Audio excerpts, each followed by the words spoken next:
Jackie cinemas நேயர்களுக்கு வணக்கம். நான் உங்கள் ஜாக்கி ஷேக்கர். இந்த எபிசோட் ஜோசப் மலையாள திரைப்படத்துடைய வீடியோ விமர்சனத்தை இந்த எபிசோடில் பார்க்க போகின்றோம். அதற்கு முன்பாக இந்த தளத்தை சப்ஸ்கிரைப் பண்ணாதவங்க சப்ஸ்கிரைப் பட்டன் அழுத்துங்க, பக்கத்தில் இருக்க பெல் ஐக்கானை அழுத்துங்க. அப்போ தான் ஜாக்கி சினிமாஸ் செய்திகள் உங்களுக்கு உடனுக்குடன் வந்து சேரும். ஜோசப் இந்த படம் வந்து ஒரு நல்ல த்ரில்லர், அவசியம் பாருங்கள் ஜாக்கி அப்படின்ட்டு பின்னட்டங்களில் நிறைய நண்பர்கள் இந்த படத்தை மென்ஷன் பண்ணியிருந்தாங்க. அதனால் இந்த படத்தை பார்க்கணும் அப்படின்ற முடிவு வந்து, ஏன்னா ஒரு சிலர் வந்து இந்த படம் பாருங்க, சிலர் ரசிக மனோபாவத்தில் இந்த படம் பாருங்க அந்த படம் பாருங்கன்னு சொல்லுவாங்க. ஆனால் குறிப்பிட்ட ஒரு சிலர் தொடர்ந்து வாட்ஸ்அப்லேயும் சரி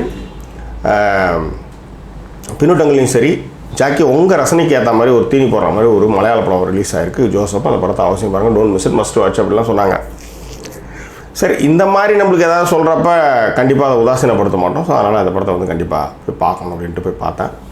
ஆனாலும் தவற விடக்கூடாத ஒரு திரைப்படம் ஜோசப் என்பது மாற்று கருத்தும் இல்லை. ஸோ இந்த ஜோசப் திரைப்படத்தினுடைய கதை என்ன அப்படின்னு பார்த்துடலாம். ஜோசப் அவர் வந்து ரிட்டையர்மெண்ட் வாழ்க்கையை வாழ்ந்துட்டுருக்காரு. அவருக்கு குடி, போதை இதுதான் அதிகம். ஜோசப் திரைப்படத்தினுடைய கண்டென்ட் என்ன, எந்த டார்கெட் ஆடியன்ஸ்னால் இந்த படத்தினுடைய ஆடியன்ஸ் வந்து த்ரில்லர் ஆடியன்ஸ் தான், க்ரைம் த்ரில்லர் ஆடியன்ஸ் தான் இந்த படத்தினுடைய ஆடியன்ஸ். அதே மாதிரி இந்த படத்தினுடைய ஒன்லைன் என்னென்னா, ஒரு ரிட்டையர்மெண்ட் போலீஸ் ஆஃபீஸர் அவர்கிட்ட ஒரு சொந்த வாழ்க்கையில் ஏற்படுற சில வழக்குகளை அவர் வந்து விசாரிக்க போக அது எங்கெங்கே கலக்கதையாக போய் அந்த வழக்குகளில் அவர் வெற்றி பெற்றாரா இல்லையா அப்படின்றத இந்த திரைப்படத்தினுடைய ஒன்லைன். ஓகே, இந்த படம் வந்து நிச்சயமாக க்ரைம் த்ரில்லர் ரசிகர்கள் அவசியம் பார்க்கணும். ஒன்று, இதுக்கப்புறம் வந்து நம்ம வந்து இந்த திரைப்படத்தினுடைய கதை என்னன்னு பார்க்கலாம். ஜோசப் அவர் வந்து ரிட்டையர்மெண்ட் போலீஸ் ஆஃபீஸர். அவர் கூட வந்து ஒரு 4 ஃப்ரெண்ட்ஸ் இருக்காங்க, ரிட்டையர்மெண்ட் போலீஸ் ஆஃபீஸர் தான் அவங்க. அவங்களுடைய நோக்கம் எல்லாமே என்னென்னா, சுற்றியாச்சு ஓடியாச்சு ஆஞ்சி ஓஞ்சி உக்காந்துருக்காங்க, ரொம்ப ரிலாக்ஸாக சரக்கு தம்மு எங்கேயாவது வண்டியில் ஒரு சாண்ட்ரோ காரில் ஒரு 4 பேர் சேர்ந்து அப்படியே போயிட்டு வர்றது, பாட்டு பாடுறது, இந்த மாதிரி பாட்டு பாடி என்ஜாய் பண்ணுறது போயிட்டுருக்காங்க. ஏன்னா ஜோசப்புக்குன்னு யாருமே கிடையாது, அவர் தனிமரமாக இருக்கிறாரு. அதே மாதிரி அவருடைய எல்லைக்குட்பட்ட பகுதிகளில் நடக்கக்கூடிய கொலை சம்பவங்களில் ஒரு சீனியர் மோஸ்ட் ஆஃபீஸராக அவருடைய உதவிகளை கோருவாங்க. அவர் வந்து குற்றவாளிகளை கண்டுபிடிச்சி கொடுக்குறதுக்கு பெரிய பங்கு வகிக்கிறாரு. ஆனால் அவருடைய வாழ்க்கையில் சில எதிர்பாராத சம்பவங்கள் நடக்கின்றது. அது வந்து வேணுனே நடக்குதா இல்லை திட்டமிட்டு நடக்குதா அப்படின்ற கேள்விகளுக்கான விடையை நீங்கள் ஜோசப் திரைப்படத்தை தியேட்டரில் பார்த்து கண்டுகளிங்க. ரைட், இதில் வந்து ஹீரோவாக ஜோர்ஜ் ஜார்ஜ் பண்ணியிருக்காரு. அவ்வளோ பெரிய தொப்பை கைதி, அதை வந்து அசால்ட்டாக வந்து அந்த வண்டியில் வந்து இறங்கி அவர் வந்து ஃபஸ்ட்டு நடக்கிற அந்த மர்டர் சீனில் வந்து அவர் இன்வெஸ்டிகேஷனுக்காக வர்ற அந்த இடமும் சரி, அவர் வந்து அப்படி லைட்டாக அப்படி பண்ணி ஒரு சல்யூட்டு அடிக்கிறதும் சரி உயரதிகாரிக்கு. அதுக்கு பிறகு அவர் வந்து ஒரு போலீஸ் ஆஃபீஸர், அவர் ரிட்டையர்மெண்ட்டான போலீஸ் ஆஃபீஸர்ன்றது ஒரே ஒரு சின்ன ஷாட் ஒன்று வச்சுருப்பாங்க. வாவ், அந்த போலீஸ் மோப்ப நாய் வந்து அவர்கிட்ட வந்து குழையும் கொஞ்சம். ஆக்சுவலாக வந்து நான் என்ன நினைப்போம், ஒருத்தர் புதுசாக வராரு, அவர் வந்து திட்ட போகிற கொலைக்க போகுது அப்படின்ற மாதிரி நினைப்போம். ஆனால் அந்த நாய் வந்து அவர் கொஞ்சம் பொழுது அவர் வந்து அந்த நாயை தடவி கொடுக்கும் பொழுது அவர் வந்து ரொம்ப வேண்டப்பட்டவர், அவர் ஏற்கனவே ரிட்டையர்மெண்ட் ஆனவர். இந்த மாதிரி விஷயங்கள்லாம் அதில் வந்து கொஞ்சம் கொஞ்சமாக சீனில் வந்து ரிவீல் பண்ணுற அந்த சீன்ஸ்லாம், அதுக்கான ஷார்ட்ஸும் அதுக்கான மெனக்கடலுக்கு அதுக்கான யோசிப்பு இதெல்லாம் வந்து ரொம்ப நல்லாவே பண்ணியிருந்தாங்க. பட் அந்த மர்டர் சீனை பொறுத்தவரையும் ப்ரெடிக்டபிளாக யார் அப்படின்றத நம்ம ஈஸியாக பார்த்ததுமே நம்மளால் சொல்ல முடியுது. பட் இருந்தாலும் புதுசாக பார்க்குறவங்க, க்ரைம் த்ரில்லர்லாம் பார்க்காதவங்க அந்த சீன் வந்து ஒரு சூப்பரில் அழகாக கண்டுபிடிச்சார்ல அப்படின்றது. பட் ஆனால் போலீஸ் துறைகளில் இருக்கிறவங்க வந்து அதை எப்படி கையாளுறாங்க, அதாவது பதவி கையில் இருக்கிறவர்கள் தாங்க மரியாதை. பதவி இறங்கிட்டு அன்னைக்கு நீங்கள் அந்த ஆஃபீஸில் வந்து ராஜா மாதிரி இருக்கலாம், கவர்மெண்ட் ஆஃபீஸில். நீங்கள் வெளியே போயிட்டு மறுநாள் நீங்கள் வந்தீங்கன்னா அந்த ஆஃபீஸில் உங்களை ட்ரீட் பண்ணுற விதமே வேறு மாதிரி இருக்கும். ஏதோ 1-2 நல்ல உள்ளங்கள் உண்டுமானா உங்களுக்கு வந்து ஐயோ இந்த ஆள் இப்படிலாம் இருந்தார், நம்ம எப்படிலாம் பார்த்துக்கிட்டார், நம்மளுடைய பிரச்சனைகளை இவர் எப்படி சமாளித்தார் அப்படின்ற ஒரு நன்றி விசுவாசத்துக்கு கொண்டா கூட வந்து ஹெல்ப் பண்ண அவசரம். 100% பேர் வந்து உங்கள் கதை முடிஞ்சிருச்சு, இப்போது திரும்ப என்னத்துக்கு இங்கே வந்துட்டு இருக்க மாதிரி வேலை பார்த்துப்பேன் அப்படின்ற மாதிரி தான் பார்ப்பான அவசரம். நம்மளுக்கே ஒரு மாதிரி ஒரு மாதிரி இருக்கும். என்னன்னா, நாம் வாழ்ந்த நம்ம அதிகாரம் செலுத்தின இடம், அந்த இடத்துல வந்து கூனி உட்காந்துற மாதிரி ஒரு ஃபீல் இருக்கும். அதை நீங்கள் இதுக்கு முன்னாடி வேலை செஞ்ச கம்பெனியில் ஒரு சர்டிஃபிகேட் வாங்குறதுக்கோ இல்லை வந்து ஒரு பிஎஃப் பார்க்குறதுக்காக திரும்ப போனீங்கன்னா அதை நீங்கள் உணர்வீங்க. இதில் வந்து அவர் வந்து அதே மாதிரியான அந்த ஆஃபீஸர்ஸ் அவர் உள்ளார போகும்பொழுது அங்கே ஒர்க் பண்ணுற கேட்டு கான்ஸ்டபிள்லேருந்து இன்ஸ்பெக்டர் வரலையும் அவர் வந்து ஒரு மாதிரி விரோதகாரமாக தான் பார்க்குறாங்க. பட் ஆனால் அதை பற்றிலாம் அவர் கவலைப்படாமல் அழகாக போய் அந்த கொலையினுடைய துப்பை கண்டுபிடிச்சி அவர் வண்டி எடுத்துன்னு போகிற வரையும் ஸ்டாண்டு போட்டுருக்குது அந்த வண்டியில் ஸ்டாண்டு போட்ட வண்டியை வந்து எடுத்து போடாமல் அப்படியே போகிற வரையிலும் அந்த காட்சி வந்து இந்த படத்தை நிமிர்ந்து உட்கார வைக்கக்கூடிய ஃபஸ்ட்டு இந்த 10 நிமிடத்தை வந்து ஹூக் சீன்ஸ்னு சொல்லுவாங்க. முதல்ல வந்து உள்ளார தடவி கிடவி வந்து சேரில் உட்கார ஒரு பார்வையாளனா 10 நிமிஷத்தில் உங்களை வந்து தேட்டர் உள்ள அவனுடைய மனசுக்குள்ளே நீங்கள் இழுக்கணும்.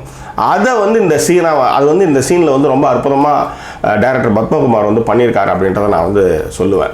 ஸோ அந்த மாதிரியான ஒரு சீக்வன்ஸ் அது ரொம்ப நல்லா பண்ணியிருந்தாங்க. ஸோ அதே மாதிரி அவருடைய ஃப்ளாஷ்பேக் ரைட் ஸ்பாய்லர்ஸ் அலர்ட். இதுக்கு முன்னாடி படம் பார்க்காதவங்க தயவுசெய்து படம் பார்த்தவங்க இதுக்கப்புறம் ஃபுல்லாக ஸ்பாய்லர்ஸ் அலர்ட் தான். ஸோ அவருடைய மனைவி பற்றின அந்த ஃப்ளாஷ்பேக் விரிகிற காட்சிகள்லையும் சரி, அதில் அந்த அந்யோன்யம் வந்து ரொம்ப அழகாக படம் பிடிச்சிருக்காங்க. ஸ்டெல்லாவா ஆத்மியா அவங்க நடிச்சிருக்காங்க. அந்த அந்யோன்யத்தினுடைய ஷார்ட்ஸாக ஒரு 3 ஷார்ட்ஸை சொல்லுவேன். ஒன்று, அவங்க வந்து எண்ணெய் தடவிட்டு அந்த கூட ஒரு ஆயாமா ஒன்று இருக்கும், அந்த எண்ணெய் தடவிட்டு இருக்கும்போது துணி எடுத்துணுன்றதுக்குள்ளேயே அவங்க வந்து அவருடைய சட்டையை எல்லாத்தையும் வந்து அந்த எண்ணெயை கரையாக்குற அந்த சீன் வந்து ரொம்ப ரொம்ப அற்புதம். அடுத்த ஷாட்டு குளிச்சுட்டு கண்ணாடி எதிர்க்க வந்து முடியை போட்டு இல்லை கொண்டை போட்டுருக்கிற மாதிரி ஒரு ஷாட்டுன்னு நான் வந்து யோசிச்சுட்டே இருந்தேன். ஆனால் அதே மாதிரி அந்த கண்ணாடி எதிர்க்க அந்த முடியை தூக்கி போட்டு நிற்கிற அந்த ஷாட் வந்து ரொம்ப அப்பா என்ன கார்ஜியஸ்னா லுக்கு. அதாவது குளிச்சுட்டு இந்த மாதிரி வரும்பொழுது அந்த ஹோம்லி லுக்குன்னு சொல்லுவாங்க, அது வந்து ஒரு மாதிரி கார்ஜியஸ். அது வந்து அது எக்ஸ்பிளைன் பண்ண முடியாது, அப்படி ஒரு அழகு அது. ஸோ அதன் பிறகு அதுக்கப்புறம் அதே ஆத்மியா நிறைய காட்சிகள் வராங்க. அந்த காட்சி கொடுத்த அந்த விஷயம் இல்லை. அதே நேரத்தில் புருஷங்காரன் பொண்டாட்டியை வந்து காமத்துக்காக பார்த்துட்டு இருப்பான். அந்த நேரம் பார்த்து குழந்தை அழுவும். எப்படியா இருந்தாலும் எல்லா வீட்லேயும் பொண்டாட்டிக்கிட்ட படுக்கணும்னு நினைக்கும் பொழுது பார்த்தா குழந்தை ஒன்று அழுது தொலைக்கும். ஒன்றுன்னா பரவாயில்ல, 2 3னா சமாளிக்கவே முடியாது. அன்றைக்கி கோவிந்தா தான் கவுந்தடிச்சு போட்டு தூங்க வேண்டியதான். பட் இதில் வந்து கணவன் வந்து மனையை வந்து ரொம்ப காதலோடு பார்க்கும்பொழுது அந்த குழந்தையை எடுத்து அழுகையை நிறுத்தி படுக்க வச்சுட்டு பக்கத்தில் வந்து படுக்கிறப்ப அவங்க ஒரு லைட் அவங்க ஜன்னல் வழியாக ஒரு லைட் வரும்னு நினைக்கிறேன். அவங்களுக்கு அவங்க ஃபேஸுக்கு ஒரு லைட் வாங்கிட்டு வந்து உட்காருவாங்க, அவங்க காதலோடு பார்ப்பாங்க. அந்த சீக்வன்ஸ் அந்த சீன்ஸ்லாம் ரொம்ப ரொம்ப நல்லா இருந்தது. அதேமாதிரி பாடல்கள் பேக்ரவுண்ட் ஸ்கோர்ஸ் எல்லாருமே வந்து ரொம்ப அழகாக நீட்டாக பண்ணியிருந்தாங்க. அது வந்து நிச்சயமாக பாராட்டக்கூடிய ஒரு விஷயம்னு சொல்லுவேன் நான். அதே மாதிரி திலேஷ் போத்தன், மகேஷ் பிரதிகாரத்தினுடைய இயக்குனர், இந்த படத்தில் வந்து அவருடைய நண்பனாக அவருடைய இதில் இருந்தால் கதை விரியுது. பட் அவர் ஒரு சூப்பரான ஒரு ரோல் ஒன்று பண்ணியிருக்கார். ஆக்சுவலாக இவ்வளவு நல்லாவும் இருக்க முடியுமாடா அப்படின்ற மாதிரி நடிச்சிருக்காரு. யார் வந்து ஸ்டெல்லாவோட புருஷன்றப்ப ரெண்டு பேருமே அப்படின்ற பொழுது அது ஒரு ட்விஸ்ட். அதில் அதே மாதிரி என்னது யார் வந்து கடைசியாக முத்தம் கொடுக்கறது முடியுது அப்படின்னும் பொழுது இல்லை ஒருத்தர் பாக்கி உண்டு அப்படின்னு சொல்லி அவரை கூட்டு பண்ணுறதாக இருக்கட்டும். அதை விட அந்த வீட்டை ரூம் திறந்து காமிச்சு ஸ்டெல்லாவோட ரூமை திறந்து காமிக்கும் அப்படின்னும்போது திறந்து காமிச்சிட்டு ரொம்ப கேஷுவலாக இருப்பார். ஃபஸ்ட்டு சீனில் வந்து அவர் வந்து ஒரு டவுட்ஃபுல்லான ஒரு லுக்கை அவர் கொடுப்பாரு. அடுத்த ஷார்ட்ஸ்லாம் வந்து ரொம்ப கேஷுவலாக திறந்து காமிக்கிறதா இருக்கட்டும், அந்த பேகை கொடுக்குறதா இருக்கட்டும், அதை எடுத்து திரும்ப வைக்கிறதாக இருக்கட்டும், அவர் ரொம்ப ரொம்ப நல்லா பண்ணியிருப்பார். அதை விட இன்னொரு விஷயம் ஒன்று கரெக்டாக பண்ணியிருப்பார்.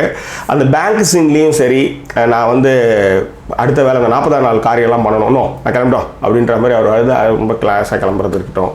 அதே மாதிரி டீ எல்லாருக்கும் வந்து அந்த புதைச்சதுக்கு அப்புறம் டீ எல்லாருக்கும் சொல்லியிருக்கேன், தயவுசெய்து சாப்பிட்டு போங்க அப்படின்றது. இவரை கூப்பிட்டு டீ சாப்பிட்டு போ அப்படின்னு சொல்லும்பொழுது இல்லை நான் கிளம்புறேன், எனக்கு முக்கியமான அர்ஜென்ட்டாக பணி உண்டு அப்படின்ட்டு அவர் கிளம்புற அந்த சீனும் சரி ரொம்ப ரொம்ப கேஷுவலாக ஒரு ஜன்னல் வழியாக பார்க்குற ஒரு ஃபீலை வந்து அது கொடுக்குது. மிக முக்கியமாக அந்த ஆக்சிடென்ட் நடக்கிற இடம், அந்த இன்ட்ரோல் பிளாக்குக்கு அப்புறம் வந்து அவங்க வந்து அந்த படிப்பாங்க இல்லையா, இந்த மாதிரி 20 மீட்டரில் இன்டர்வல் பிளாக்கு முன்னாடி வந்து படிப்பாங்க, இந்த மாதிரி 20 மீட்டரில் அந்த டீ கடை இருந்தது, 50 மீட்டரில் இந்த கிலோமீட்டர் கல் இருந்துச்சு அப்படின்னு படிக்கும்பொழுது ரைட்டு இவர் வந்து இந்த விஷயத்த சொல்ல போகிறாரு அப்படின்ற அந்த விஷயத்தை வந்து கரெக்டாக கன்வே பண்ணியிருந்தாங்க. அனீஷ் மாதவனுடைய ஒளிப்பதிவு படத்திற்கு மிகப்பெரிய பலம்னு சொல்லுவேன். மிக முக்கியமாக அந்த முன்னாள் காதலி கூட இருக்கிற அந்த இன்டிமேசி சீன்ஸுகளாக இருக்கட்டும், அந்த பெண்ணுடைய கொலையாக இருக்கட்டும், அந்த கொலை நடந்திருக்கு கிரைம் சீனுக்கு வந்து கதவெல்லாம் திறந்து விடுன்றதுக்கு அப்புறம் வர சோர்ஸ் லைட்டாக இருக்கட்டும், அந்த சீன் வந்து ரொம்ப ரொம்ப நல்லா பண்ணியிருந்தாங்க. இந்த படத்தினுடைய எடிட்டிங் வந்து கிரண் தாஸ், இவர் தொண்டி முதலம் திருச்சாட்சியம் படம் பண்ணவர். அவர் வந்து ரிட்டையர்மெண்ட் ஆன ஆஃபீஸர்.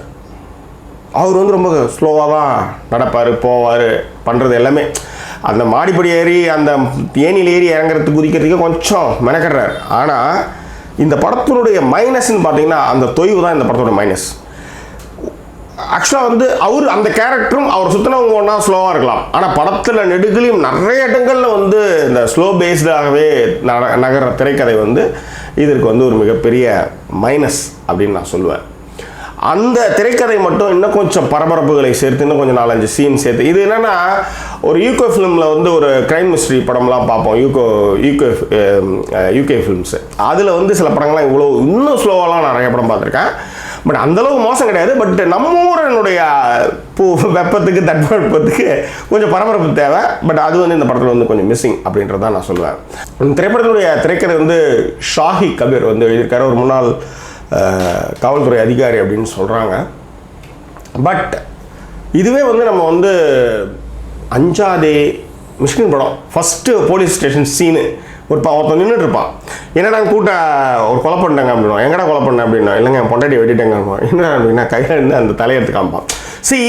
அந்த மாதிரி இந்த ஃபஸ்ட்டு சீன் வந்து இன்னும் கொஞ்சம் மிரட்டலாக இருந்திருக்கலாம் அப்படின்றது என்னுடைய அபிப்பிராயம். ஏன்னா அந்த மாதிரி நிறைய அந்த ஓகே, பட் இருந்தாலும் நம்ம வந்து ப்ரெடிக்ட் பண்ணிடுறோம், அவன் தான் கொலைகாரனாக இருப்பான் அப்படின்ற மாதிரி ஈஸியாக சொல்லிட முடியுது. அது ஒன்று. ஆனாலும் வந்து இந்த கதையில் இவ்வளோ நிறைய நுணுக்கங்களை வந்து அவர் வந்து மிக அழகாக எழுதியிருந்தார். ஸோ ஷாஹி கபீருக்கு வந்து ஜாக்கி சினிமாஸ் சார்பாக நம்மளுடைய வாழ்த்துக்களை தெரிவிச்சுக்குவோம். ஸோ இந்த கதையினுடைய திரைக்கதையில் கொஞ்சம் இன்னும் கொஞ்சம் ஸ்பீடு ஏற்றிருக்கலாம் அப்படின்றது தான் நம்ம வைக்கிற ஒரு என்ன சொல்ல அபிப்பிராயம். மிஸ்டர் எம் பத்மகுமார் மிக சிறப்பாகவே இந்த திரைப்படத்தை வந்து இயக்கியிருக்கின்றார். கடைசியாக நெடுமுடிவேணு வந்து அந்த பேசுகிற அந்த கோர்ட்டு டயலாக்ஸும் சரி, அதன் பிறகு கோர்ட்டு சொல்லக்கூடிய அந்த தீர்வுகளும் சரி படத்துக்கு மிகப்பெரிய பலம் மட்டுமல்ல, அது வந்து ஒரு முன்னுதாரணமான காட்சியாக நான் அதை வந்து பார்க்குறேன். நான் ஆக்சுவலாக தமிழில் வந்து ஆர்கனைஸ்டு கிரைம், அந்த ஆர்கன் தெஃப்ட், இதெல்லாம் வந்து படங்கள் நிறைய படங்கள் தடிக்கு அடிச்சு விழுந்து அவ்வளோ படங்கள்ன்ற மாதிரி நிறைய சிவகார்த்திகேயன்லேருந்து அஜித்தில் நிறைய படங்கள் வந்துடுச்சு. பட் இருந்தாலும் இந்த படம் வந்து ஒரு போலீஸ் அதிகாரியுடைய வாழ்க்கையில் வழியாக போகிறது வந்து நல்ல சுவாரஸ்யத்தை கொடுக்குது அப்படின்றத மாற்றுக்கிறது. இந்த திரைப்படத்துக்கு ஜாக்கி சினிமாஸ் அளிக்கக்கூடிய மதிப்பெண் 5க்கு 3.5. இந்த திரைப்படம் பார்க்க வேண்டிய திரைப்படம் என்று ஜாக்கி சினிமாஸ் பரிந்துரைக்கின்றது. மீண்டும் வேறொரு எபிசோடில் உங்களை நான் சந்திக்கிறேன். அதுவரை நன்றி கூறிவிடுவது உங்கள் ஜாக்கி சேகர். நன்றி, வணக்கம்.